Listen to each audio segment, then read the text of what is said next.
اللہ اکبر اللہ اکبر اللہ اکبر اللہ اکبر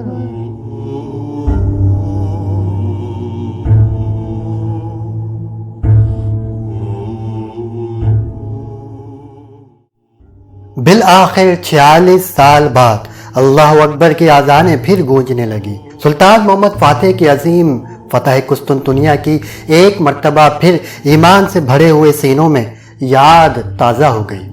مسجد آیا صوفیہ فتح قسطنطنیہ کی عظیم علامت۔ ناظرین، اس ویڈیو میں سب سے پہلے ہم مسجد آیا صوفیہ کی مسیحی اور بازنطینی دور کی تاریخ اور اس کی اہمیت پر بات کریں گے۔ پھر ہم اس عمارت کو مسجد میں تبدیل کرنے کی سلطان محمد فاتح کی عظیم فتح قسطنطنیہ کے تاریخی پس منظر میں آپ کو حقائق بتائیں گے،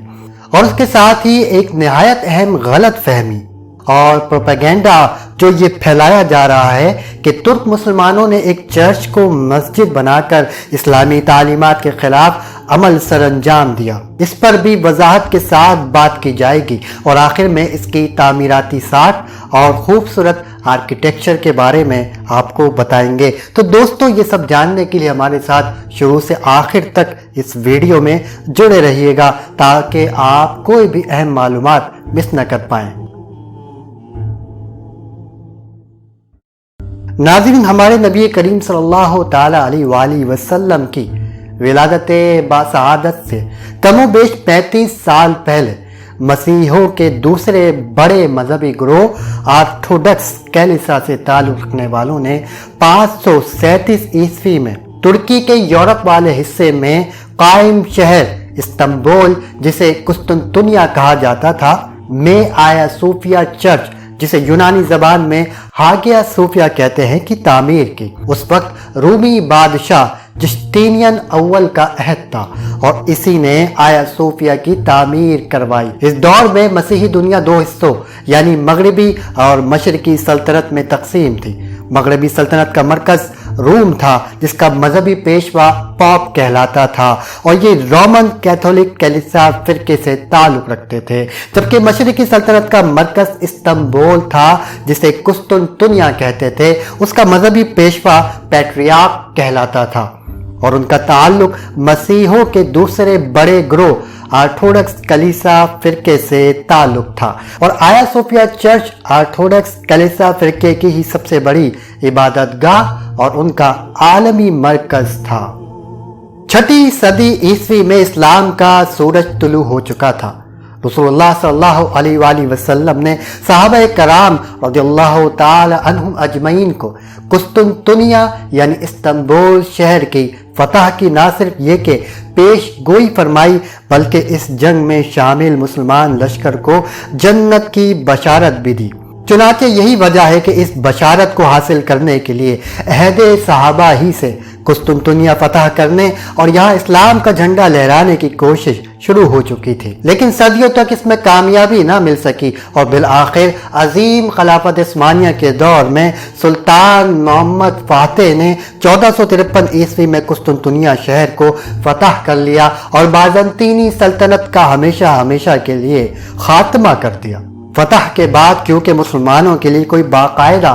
عبادت گاہ نہیں تھی، اس لیے سلطان محمد فاتح نے آیا صوفیہ کو مسجد میں تبدیل کر دیا۔ یہاں ایک سوال پیدا ہوتا ہے کہ آخر سلطان محمد فاتح نے ایک چرچ کو مسجد میں تبدیل کیوں کیا، حالانکہ اس سے پہلے اسلامی تاریخ میں ہمیں ایسی کوئی مثال نہیں ملتی، نہ ہی اسلام میں کوئی ایسی ترغیب دی گئی ہے۔ تو پھر کیا سلطان محمد فاتح نے چرچ کو مسجد میں تبدیل کر کے اسلامی تعلیمات کے خلاف کیا؟ ناظرین، اسی نقطے کو بنیاد بنا کر موجودہ دور میں لبرل دین بیزار لوگ اور ساتھ ہی ساتھ اسلام کے دشمن بھی یہ پروپیگنڈا کر رہے ہیں کہ آیا صوفیہ کو مسجد میں تبدیل کرنا اسلام کے خلاف ہے۔ سب سے پہلے ہمارے وہ ناظرین جن کے سینوں میں اسلام کا نور منور ہے، الحمدللہ، تو وہ تو یہ تسلی اور اطمینان رکھے کہ سلطان محمد فاتح نے آیا صوفیہ کو مسجد میں تبدیل کر بالکل بھی اسلامی تعلیمات کے خلاف نہیں کیا، کیونکہ یہ کیسے ہو سکتا ہے کہ جس لشکر اور اس کے فاتح کے لیے رسول اللہ صلی اللہ علیہ وآلہ وسلم کی جنت کی بشارت ہو، وہ اسلامی تعلیمات کے برخلاف عمل کرے گا؟ اور اب وہ لوگ جو پروپیگنڈا کرنے والے ہیں آیا صوفیہ کو مسجد بنانے کے خلاف، تو ان کے لیے عرض یہ ہے کہ اگر تو واقعی آیا صوفیہ صرف ایک مسیحی عبادت گاہ اور چرچ ہوتی تو ہمیں یقین ہے کہ سلطان محمد فاتح کبھی بھی ایسا نہ کرتے، لیکن حقیقت کچھ اور ہی ہے۔ آیا صوفیہ محض ایک چرچ نہیں تھا، بلکہ یہ اس وقت آرتھوڈکس عیسائی عسکری اور سیاسی طاقت کا مرکز بھی تھا، اور اس وقت بازنطینیوں میں یہ یقین اور عقیدہ جان بوجھ کر پھیلایا گیا کہ یہ مسلمان اس چرچ کو کبھی بھی فتح نہیں کر سکتے اور نہ قبضہ کر سکتے ہیں۔ اگر ایسا کرنے کی کوشش کی تو آسمان سے فرشتہ آ کر ان سب کا خاتمہ کر دے گا، اور جب تک کہ چرچ رہے گا تو بازنطینیوں کی سلطنت بھی قائم رہے گی۔ چنانچہ ان کے اس گہرے یقین کی بنیاد پر اس بات کا بہت زیادہ امکان تھا کہ مسلمانوں کے اس شہر کو فتح کرنے کے بعد بھی اس چرچ سے وابستہ اس من گھڑت عقیدے کی وجہ سے بازنطینی مسلمانوں کے ساتھ دوبارہ جنگ کرنے کی کوشش کرتے۔ لہذا فتح کے بعد یہ بات ناگزیر ہو چکی تھی کہ آیا صوفیہ کی چرچ کی حیثیت کو ختم کر کے اسے مسجد میں تبدیل کیا جائے، تاکہ بازنطینیوں کے اس جھوٹے عقیدے کو جڑ سے اکھاڑ کر پھینک دیا جائے، تاکہ بازنطینی دوبارہ اس شہر کی طرف آنکھ اٹھا کر بھی نہ دیکھ سکے۔ چنانچہ سلطان محمد فاتح نے ایسا ایک استثنائی صورتحال کے پیش نظر کیا جو بہت ضروری تھا،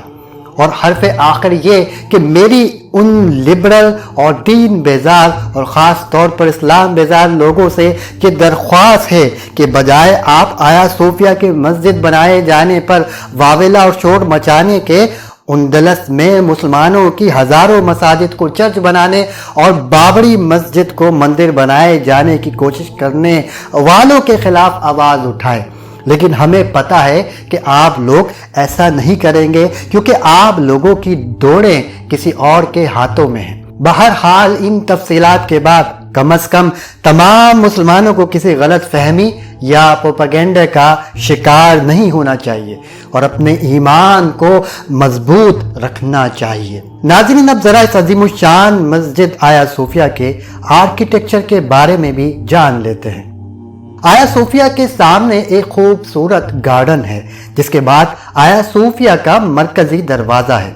مرکزی دروازے کے دونوں اطراف وہ پتھر نصب ہیں جہاں پہرے دار کھڑے ہوتے ہیں۔ اندر ایک وسیع و عریض مربع نما ہال ہے۔ اس کی وسعت برآمدے یا راہداری اور محراب کو چھوڑ کر جنوباً شمالاً 235 فٹ ہے۔ درمیان میں گنبد کا قطر 107 فٹ اور چھت کی اونچائی 185 فٹ ہے۔ آیا صوفیہ کی عمارت 170 ستونوں پر قائم ہے۔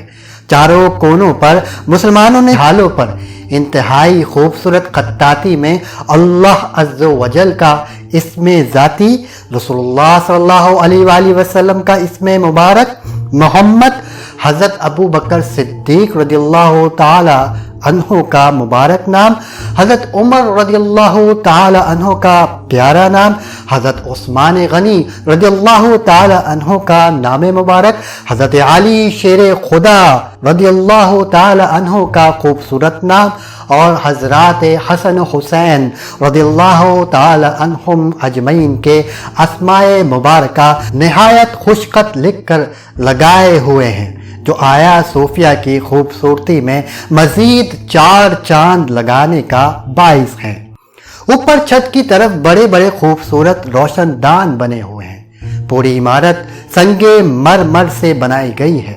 ناظرین، آیا صوفیہ کی عمارت فتح قسطنطنیہ کے بعد سے 481 سال تک مسجد اور مسلمانوں کی عبادت گاہ رہی، لیکن سلطنت عثمانیہ کے خاتمے کے بعد جب مصطفیٰ کمال اتاتürk پاشا ترکی کا سربراہ بنا، جو ایک سیکولر اور دین بیزار شخص تھا، اور جہاں اس نے بے شمار اسلام مخالف اقدامات کیے، وہیں اس نے 1935 میں آیا صوفیہ مسجد میں نماز بند کر کے اسے ایک میوزیم یعنی عجائب گھر بنا دیا۔